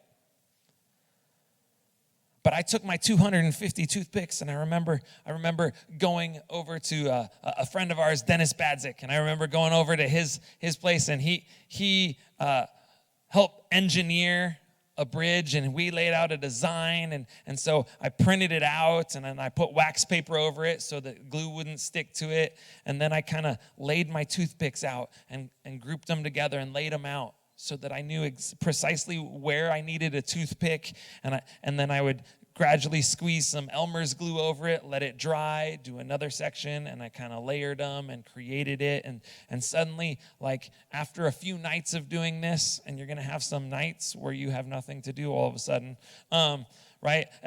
That finally I had this bridge, and the goal was to bring the bridge in, and it had to span, I believe it was 8 inches, if I remember correctly. It might have been 8 inches, but I think it was 8 inches. It had to span that distance. And so there we had it, and then Mr. C, our teacher, who was absolutely just a ton of fun, and he had a strap, and he put the strap over the bridge right in the middle as it was on the gap, and one by one we brought our bridges over to see if we'd figured out a way to make it strong. And so I remember one bridge after another, and it would kind of span the gap, and there, hanging off of the strap, he would add a weight, and then he'd add another weight, and like pound by pound it went up 5 pounds. Toothpicks are holding up 5 pounds. 6, 7, 10, 12. And I remember when my bridge came up, I remember thinking, oh man, because you always had the goal. Once you hit the amount that it was supposed to hold, you could say, keep going or stop. I want to take my bridge home in one piece. So I remember in my bridge, I remember it spanning, and I remember adding the weight. And there it was, 12, 13, 14, 20, 25, 28, 30, 31, 32. And I remember going, no way. Should I take it home? Like now, like the more weight you put on it, the more it means to me, right? Like suddenly, like this is the bridge that held so much, it carried so much weight for me. It means more to me every time you put another weight on. Should I stop? Should I let it go? And I remember going all the way until it did finally break at 38 pounds. And I remember at 38 pounds, just being blown away by what some toothpicks could hold up. Maybe you're here today because someone came alongside of you in weakness and said, hey, we're going to cover ourselves in the grace of Jesus. As a community, as a group of people, one-on-one, whatever it was, somebody came alongside of you, drew together, coated yourself in the grace of Jesus and said, hey, we're going to get through this and we can bear any weight that we need to. And the longer you bear that weight together, the more those relationships and that grace means to you, doesn't it? You're not controlling, you're not manipulating. This is why being a Christian all by yourself doesn't work. It's why this work that we're doing is so important. We want you to know that you are connected to us. Even though you can't give us a high five or a hug or a handshake, you are connected to us. We want you to feel that we love you, that we're here with you. And so instead of flexing authority, Jesus is teaching us to surrender to our weakness and find real strength. 2 Timothy, Paul's letter to Timothy puts it this way. For God gave us a spirit not of fear, but of power and love and self-control. God gave us a spirit not of fear, but of power, of love, and of self-control. What is it that you need to surrender your fear in today? What is it that you're afraid of? Where do you need to surrender to God's power, God's love, and say, all right, I'm going to control what I can control. This isn't reckless. This isn't like let's go, hug COVID-19 patients. This isn't recklessness. It's self-control and trusting God with the rest. And being truly okay with saying, all right, God, I'm going to do what I can. I'm going to trust that you have the rest. I'm going to let you take my fear. I'm going to let you take my loneliness. I'm going to join together with other people. I'm going to call my neighbors, and I'm going to see if they need some help, because I have power to help other people. I have power to love other people. I have power to control a little bit of something for someone else wherever I can. And so here's my talk and my walk for you this week. All right, here's my talk and my walk there in your living room. Here we go. What is a time when you felt helpless? What did you do? What's a time when you felt helpless? Maybe it was just the other day. I don't know. What was a time when you felt helpless? And what did you do? And then for a walk, and this is important, we're going to talk about this all month long. Here's what I want you to do. I want you to choose 12 people. Okay? I want you to choose 12 people. We're going to do a book on this by Roy Ice later this summer, but we're bringing it up right now because we have the opportunity to choose 12 people in your life. Start adding them up, write them down, put them in favorites in your phone, whatever you got to do. Choose 12 people. Choose 12 people to stay in contact with throughout this month. because we don't get to all come together as often as we wish. So it's time to make that phone call. It's time to make that text message. It's time to send that email if you need to. However it feels most personal. Check in with each other. Like, even though we're disconnected, we're going to pull together even farther. We're going to pull together. We're going to join together. We're going to be tight. Right? We're going to say, hey, do you need anything? And I would encourage you, out of these 12, 3 of them can be family members, 3 of them can be friends, 3 of them can be people from our faith community, and make 3 of them your neighbors, people that you live next to. How is this affecting your neighbors to your left, to your right, across the street, whatever you're, across the hall, the next door down, whatever your living situation? How is this affecting your neighbors, right? So let's join together and let's say, hey, here's the deal. In our weakness, Jesus is strong. In our weakness, it is God that is going to shine through in these moments of our vulnerability, and we're going to join together in power and love to show people that. And we're going to be intentional by choosing 12 people to do it. My love and hopes and go with you. I want to hear how your week goes. Let us know how this presentation and this morning went with your kids. We need feedback. We've never done church this way before. Nobody has. So this is how we're going to try and be a faith community together for the time being. And if you're looking for a faith community, you're looking for support, just reach out. We want to help you out. We want to join with you. And we're going to all get through this time together, despite how bizarre it might feel. And so may God's grace and peace be with you, because in our weakness, he is strong.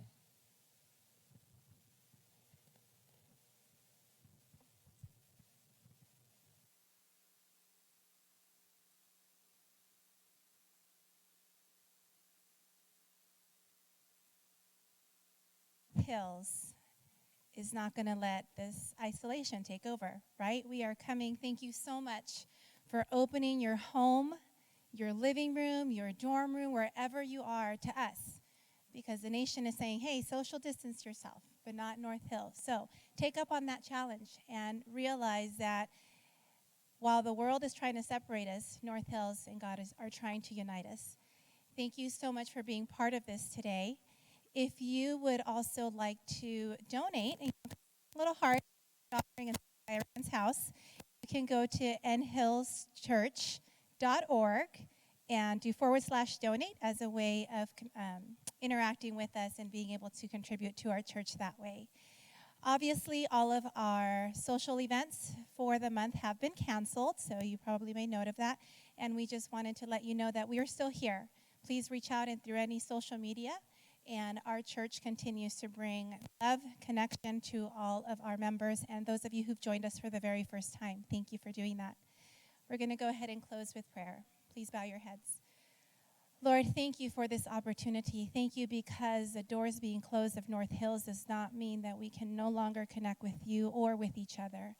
Help us to recognize those people that we need to reach out to. And maybe this is your way of telling us we need to pause.